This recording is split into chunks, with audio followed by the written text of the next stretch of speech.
Kevin, too. Let's talk a little bit about business with you, with your lawsuits. We'd really like to know how you're going to battle Gretchen Whitmer with those. First at 10, fireworks as 5 Republicans face off for the final time, hoping to be their party's nominee for governor. Thanks for joining us tonight. I'm Jamie Sherrod. The candidates talking big topics: gun control, education, child care, access to safe drinking water, and more.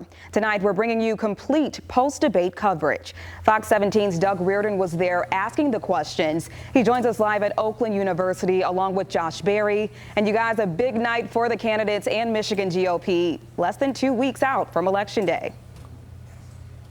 Yeah, that's right, Jamie and Doug. Let's get right to it. You really had a front row seat as a moderator of the debate tonight, and things started out calm and quiet, but it got contentious there in the middle. They did. We suspect the candidates knew what time it was, and they were running low on time because, again, we have to mention that this was their last chance, at least on television, to make their case to the public and also to differentiate themselves from one another.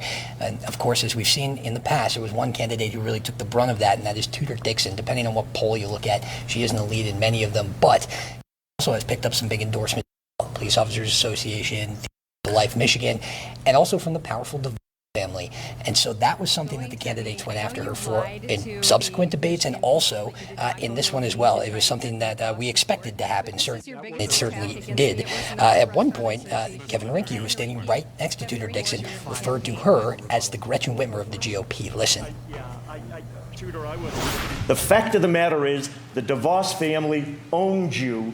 You're our version of Gretchen Whitmer. You'll say anything or do anything to get elected. And why did you give money to Mitt Romney? Just be honest, Tudor.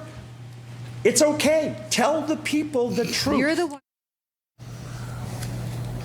Now, despite the continual attacks on Dixon for the endorsements that she's had, there's one endorsement that we've waited on for the possibility, but one that we haven't seen, but one that the candidates would gladly take: former President Trump. Though Saldano said today that he backtracked on that potential endorsement. And we have to imagine, though, that if it does happen, we had one of the last televised debates tonight. We only have 2 weeks to go until that August primary. Here's what each one of the candidates had to say about that possibility.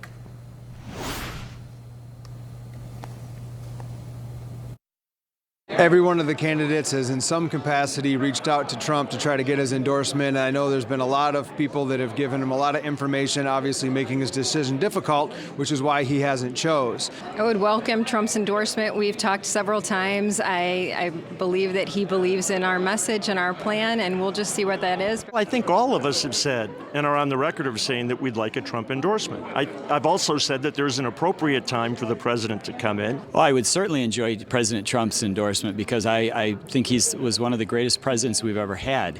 So absolutely, I would love that endorsement. I don't think he's going to endorse anybody in the primary. We need to leave it up to the people. We have some great candidates, and I really believe President Trump should allow us to duke it off. And you can see who the candidates who are strong tonight and the candidates who are weak. Again, that was Saldano there at the end, and today he said he wanted President Trump to stay out of this race and let the candidates here duke it out. And if the president is watching, he has 2 weeks until the August 2nd primary to do so. And some poll responders have said that it would influence their decision if they heard that former President Trump was endorsing one of these candidates. And we're